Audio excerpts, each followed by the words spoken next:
I'm Michael Crossan, and this is the review of the 2025 Buick Enclave ST, or Sport Touring. So very recently, GM has released a whole bunch of new SUVs, and you're going to notice a lot of them are kind of the same, at least in terms of size. That's because they all share the same platform. It's going to be very similar to the GMC Acadia and the Chevrolet Traverse. So here's what we bought. For our test program, we purchased this 2025 Buick Enclave in the Sport Touring trim. The final assembly point is Lansing, Michigan. The base price of our Enclave is $47,400. Our Enclave has $9,590 worth of options. Most notably, all-wheel drive for $2,000, GM Super Cruise for $3,255, and we got some fancy paint for $1,095. Plus a destination fee of $1,395 brings our grand total to $58,385.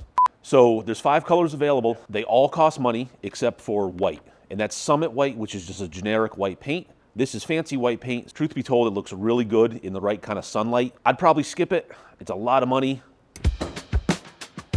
The 2025 Buick Enclave is powered by a 2.5-liter turbocharged 4-cylinder engine. GM says that this makes 328 horsepower and 326 pound-feet of torque. Those are big numbers from a small engine, and let's be honest, this is a lot of car for that little engine to move. This ST trim comes with a lot of appearance type things. We have the roof rails up here, they're gloss black. We have ST badging down on the door. We have some inside that we'll take a look at later. The grille on the car, it's big, it's shiny, it's black as well, kind of got a sporty vibe to it. The kind of most sport/touring item are actually the wheels. Standard are 18-inch, these are 20s. So the great news here is the Enclave is very easy to get into. We have normal door handles, really easy to use. The door opens nice and wide. The seat height is basically chair height. Got a nice grab handle on the door. I can slide right in and get myself comfortable. So getting in the vehicle, the seat bottom is really nice and flat, which does help the entry, but it does make me feel like I'm on the seat rather than kind of in the seat, if that makes sense. It's not a deal breaker. The seat's a little firm, but I'm generally able to get pretty comfortable. The seat is powered, and we do have 4-way lumbar, and this is where some of our testers had a little bit of an argument. Some really liked it, some didn't. Those that didn't felt that the lumbar was too much, even when it was all the way reduced, but also that it was just in the wrong place. They didn't really kind of like the position of the lumbar. So if you're considering something like this, spend some time in the seats and make sure that you do find it comfortable. So another thing that some of our testers really didn't love about the seats are actually these headrests. They kind of tip forward just a little bit, and some testers found that they actually sort of hit the back of your head. I don't find them to be terrible, like for sort of my seating position. You can move them up and down. There's a button here on the side, and you can, extend them up. And definitely as I move that up, it becomes more annoying. So I can see, depending on the height of the driver, that could be a problem for you. Everything looks and presents really well. It looks and feels kind of premium. The materials feel nice. We have a leather wrapped steering wheel. This steering wheel is part of our Sport Touring or the ST trim. They say it has a flat bottom for a sporty feel. I don't know about that. It's not like a true flat bottom wheel like you find in real sports cars, but yeah, they did cut it off down there just a little bit. But it's a nice 3-spoke design. Feels great. This is a Super Cruise vehicle, so we do have some indicators here on the top of the steering wheel. Easy to use buttons. The only thing I don't like is this 6 o'clock spoke here. It's got some plastic trim on it. It's a little bit sharp on the edges, and I find myself kind of holding with one hand down here on the highway, and it just sort of causes a little bit of roughness on your hand. That's not the best, but it's not a deal breaker. I do like the center console. It's kind of this sort of floating diving board design, which gives you really useful storage underneath. We have a wireless phone charger, really nice physical volume control for the radio stuff that we'll get to in a minute. There's a little cubby here. I've been keeping the keys in it for the last week or so that I've been driving the vehicle. That works out really well for that. A couple of decently useful cup holders. Console lid comes up. Really nice padded armrest. It's of the same level as the one on the driver's door. So I often find myself on the highway just kind of drive with my hands lower on the wheel, arms down on the armrests, and you just kind of sit back and cruise, and it works really well. So just beyond the steering wheel, we have one big continuous display, but it's really 2 displays. We have the driver's side, which is really the instrument panel, and then we have the infotainment side of things. That's what we're going to talk about here really quick. The big difference here between all these GM SUVs is how they kind of do the screens and how they do the controls. They're really differentiating the vehicles by the interior because they have the same powertrain and things like that. My one complaint here really is that I just can't reach the screen, and it is a touch screen. It makes me feel like I have like a little Tyrannosaurus Rex arm. I can't reach the screen, but I can actually reach the physical controls for the climate. So that is nice that they actually gave us these. They work really well, and I actually find them enjoyable to use. But there is a lot going on in this screen. A couple of different sort of modes you can have and things like that. You can have native Google Maps. You can have it here with whatever kind of music streaming service you're using. You can bring up Google Maps. It uses like all of this display, so you do get a nice big picture, and you can kind of search destinations and things like that as you expect. And then here's sort of a downside to this. When you actually switch over to CarPlay, it's quite a bit smaller in the frame, and you just get a lot of wasted space. It would be nice if they just pushed that out a little bit and made it bigger. That way you sort of get the most out of it. They squeeze in a lot of the touch controls down here on the bottom as well, but like there's plenty of room. They could spread those out a little bit. And I think as you're, kind of going down the road, you'd have less missed clicks if they just spaced everything out. Speaking of sort of small displays, I need to start the car here for this one, but everybody complained about the backup camera. So it's gonna yell at me. I don't have my seatbelt on here in the shop. But as I put the car into reverse, I have some choices here. I can actually change what view I get, but this backup screen display is very, very small. We do get an overhead view. We're losing part of it because Andrew's over here with the camera and the door is open. This works really well, but it's just too small. They need to stretch that out and make it a little more useful. So this Enclave seats 7, and here in the middle row, we have 2 captain's chairs, which make access really nice. There's not a lot of side bolstering, which isn't the best for the comfort out on the road, but access is great. You can control the incline of the backrest, so you can get really comfortable back here. There's actually a fold-down armrest, too, on the inboard side that's really nice. We have climate controls on the back side of the center console. There's plenty of room for your head, shoulders, knees, and toes. The best part about the Buick here is actually how you access the third row as compared to the GMC or the Chevy. We've got a button on the side of the seat. You need to help it just a little bit. It pivots out of our way, and it actually leaves a pretty generous amount of room to access the third row. It's going to be, no surprise, best for kids, but adults do fit. Andrew's back there right now.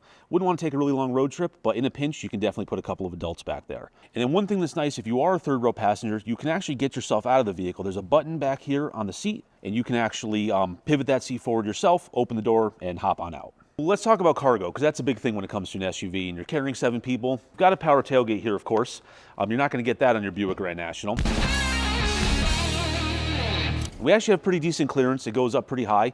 And, like I said, we have pretty good space here, even with this third row deployed. And of course, we can lay those seats down and get even more cargo space. They give us a couple of buttons here on the side to lay those seats down, so you don't have to do it manually. It makes it a little easier, not so clunky again like the GMC and the Chevy are. You got to kind of do those manually, and it's tough to do if you're maybe carrying a kid or packages and things like that. Press the button, get them out of your way. Also, they give you a little door here that we can open up, and we get a lot of extra room. It's a nice plastic liner. You can put like wet clothes, dirty shoes, that kind of stuff in here. And I just happened to notice, we have a little sticker here, YouTube comment section. We have a spare tire. It appears to be under this. I just realized this. I didn't actually know that this came with a spare. Let's take a look and see how easy or difficult it is to get to. It looks like we have some knobs here on the side that we have to loosen up. There's going to be 4 of them. I got to be honest, I might call roadside rather than do this myself, to be honest. So now I think we're just going to lift this up out of here. There it goes. A little bit of a tight fit, but it's coming out.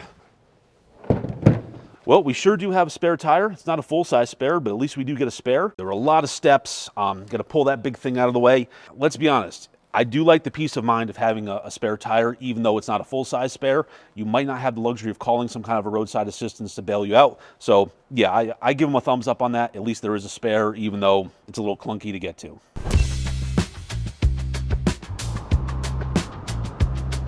The Buick Enclave is a big 3-row, 7-passenger SUV, and you definitely know it when you drive it.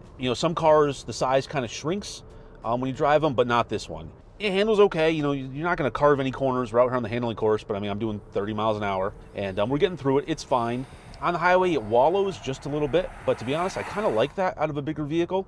It truly feels its size, and I feel like it keeps me out of trouble. And it kind of just sort of keeps me in touch with the vehicle and in reality, right? I don't want the big 3-row SUV to be able to like rip through corners and do that kind of stuff. I prefer comfort out of a vehicle like this, I guess is what I'm saying. And that's actually where this Buick really shines. It pretty much rides like you expect a Buick to ride. It's a little soft, it's a little cushy, a little wallowy. It's very comfortable on back roads and on the highway. Even with these 20-inch wheels that are optional with our ST trim, only the biggest of bumps and hits really punch through. It does a real nice job of just kind of isolating you and just mellowing out all those road undulations. So it's really nice. I really don't want to dwell on it, but we do have to talk about it, is how loud this thing is. A little bit of wind noise, a little bit of road noise, but I'm talking about the engine. is super loud. Yeah, it's a big vehicle with a little teeny tiny 2.5 liter 4-cylinder engine. It's turbocharged and makes great power. I had no reservations about pulling out in traffic or anything like that, but boy is this thing loud. So I'm gonna slow down just a little bit for this corner onto the main straightaway here. We'll kind of do like we're pulling out in traffic here. We can turn a lot of RPM. The red line is at 6,000 RPM, and the throttle is great. The transmission does a good job, but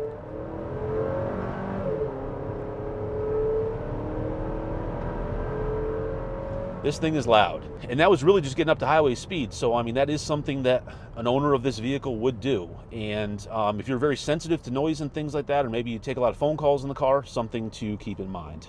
So on your standard Enclave, they all come front-wheel drive for a couple of reasons. It makes the vehicle a little bit lighter, you're gonna get a little better gas mileage.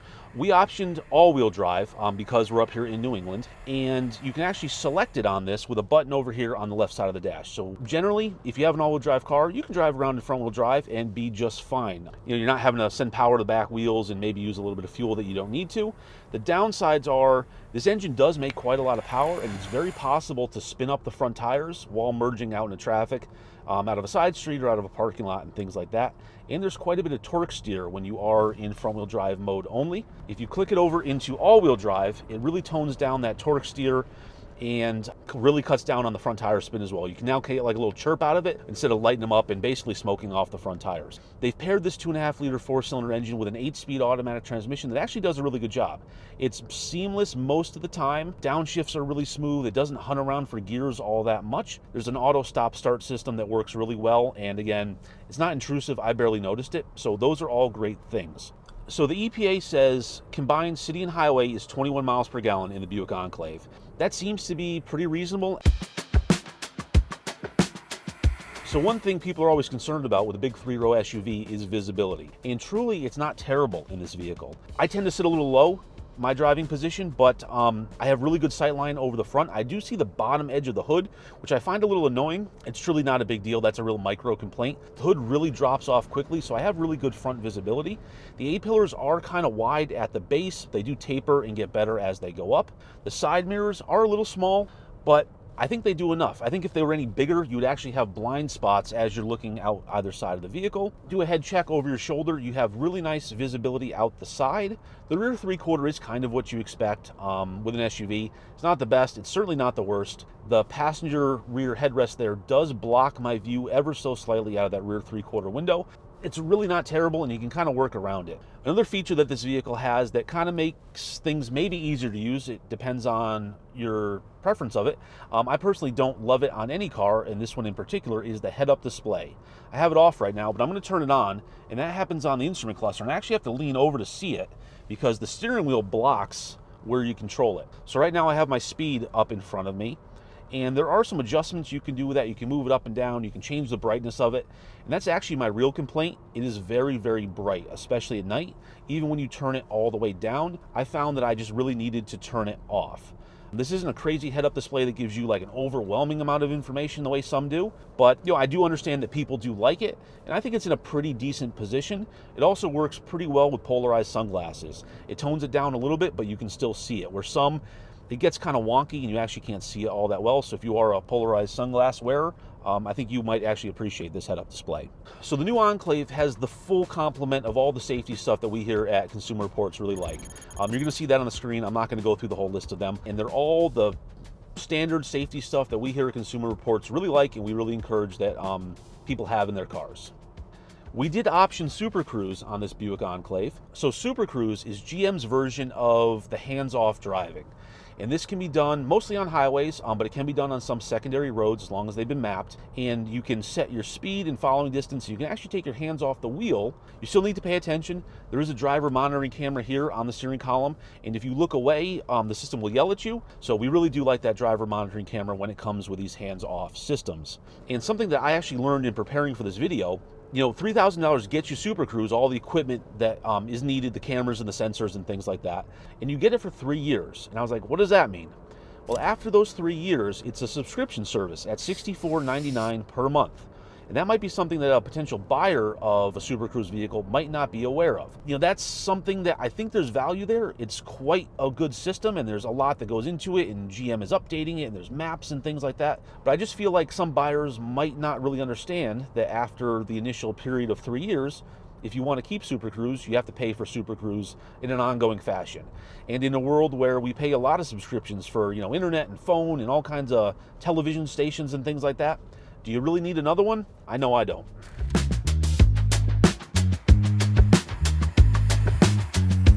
So I think overall, I really do like this Buick Enclave, especially when I put it up against all of its siblings. I think it's very stylish. I think it's a handsome design. I really like what they've done with the interior. The folding seats for access to the third row is really nice. It's got all the safety stuff. Love that. And I think it could be a very good family hauler. Price point is another big consideration. This is sort of the luxury version, if you will, so it does cost more. And, is that good value? I don't know. You basically get all the same stuff out of the Traverse for less money, and you can also get Super Cruise in the Traverse if that's something you really want. So that's our video review on the 2025 Buick Enclave Sport Touring. For all the test results on this vehicle and information on other 3-row SUVs, check out cr.org.